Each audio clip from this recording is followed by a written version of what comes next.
ကျွန်တော်ဒီနေ့မှာတခြင်းလေးတစ်ပုဒ်တီးကြမယ်တခြင်းနာမည်ကတော့သူလေးဆိုတဲ့တခြင်းဖြစ်ပါတယ်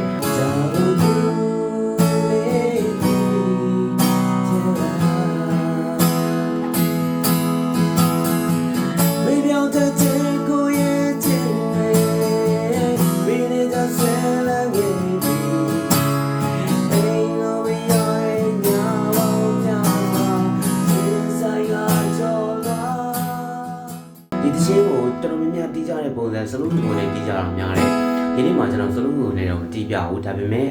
ဒီထက်ပိုပြီးတော့ရိုးရှင်းတဲ့ဗတ်တန်ဒါပေမဲ့နားထောင်လို့ကောင်းတဲ့ပုံစံမျိုးလေးဖြစ်သွားအောင်လုပ်ပေးပါမယ်သူကတော့ skip လေးကျွန်တော်သုံးပြီးတော့တီးတာပါအဲ့ပြီးကတော့ slow ပြီးပဲဒါပေမဲ့ slow ကူဗတ်တန်မဟုတ်တော့ဘဲနဲ့ strum တွေကို down up down up မဟုတ်တော့ဘူး down down upဒီမှာ ghost strum ကိုတုံးလို့ရတယ် ghost strum လေးချင်းမဲ့တခြင်းဆိုရင်ဒီတခြင်းအကောင်းဆုံးဖြစ်ပါလိမ့်မယ် down down up up down down up down up အဲ့လိုလေးပါဒီမှာပါတဲ့ down down up အဲ့ဒီလာမဲ့ up ကြတော့ ghost strum ပါတီးရုံလေးပဲနော်အဲ့လိုလေးပါ down down up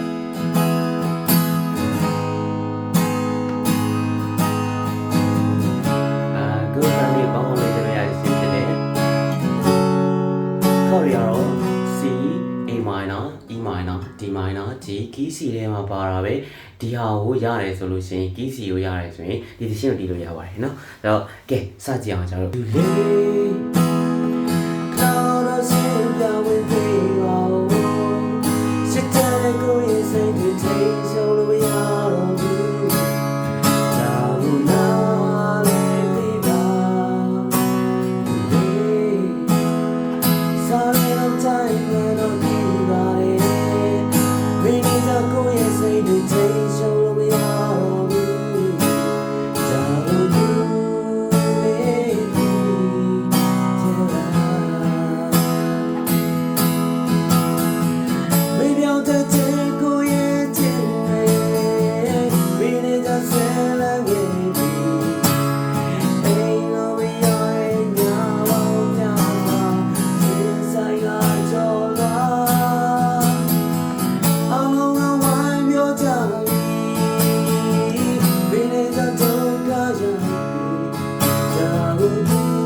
ဒီလို skipping လုပ်ပြီးတော့ဒီရဲ့ pattern နှစ်ခုရောပြီးတင်ပိုကောင်းတယ်သုံးခုရောပြီးတင်နိုင်တယ်ဆိုတော့ပိုကောင်းတာပေါ့နော် plugin လေးနဲ့ဆိုရင်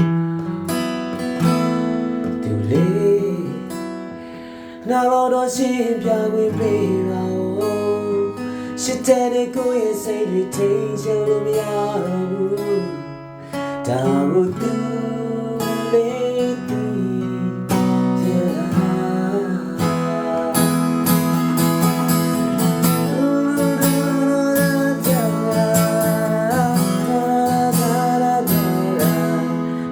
ကျွန်တော်တို့ plugin redden plugin လည်းတီးမယ် redden ကိုလည်း pattern 2မျိုးလောက်ရောပြီးတီးနိုင်တယ်ဆိုရင်တော့ကိုယ်စိတ်ကြိုက်အတန်ထုတ်လို့ရတာပေါ့နော်ဆိုတော့ဒီတစ်ချင်းလေးကိုလိုက်တီးကြည့်ပါတအားမခက်ဘူးတီးလို့ကောင်းတယ်လွယ်တယ်ရိုးရိုးချင်းချင်းလေးနဲ့ပဲတီးလို့ရအောင်လုပ်ပေးထားတာဖြစ်တဲ့အတွက် beginner တွေကအစ intermediate level တွေအစုံကောင်းကောင်းမတီးလို့ရတဲ့တစ်ချင်းတစ်ပုဒ်ဖြစ်ပါတယ်အတန်ကောင်းရင်ပိုကောင်းပါတယ်ကျွန်တော်ကတော့ vocal